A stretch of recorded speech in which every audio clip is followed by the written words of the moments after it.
Kalmar so na da nauyi wajen furtawa wajen zuciyar ta kasance ma'abuciya yin so.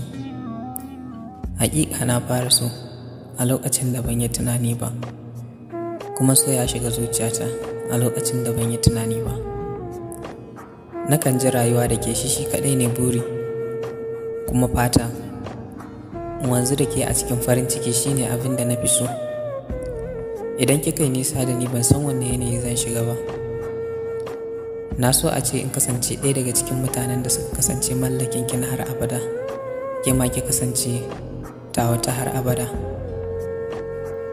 Nakan yi hawaye idan na tuna ranar rabuwa.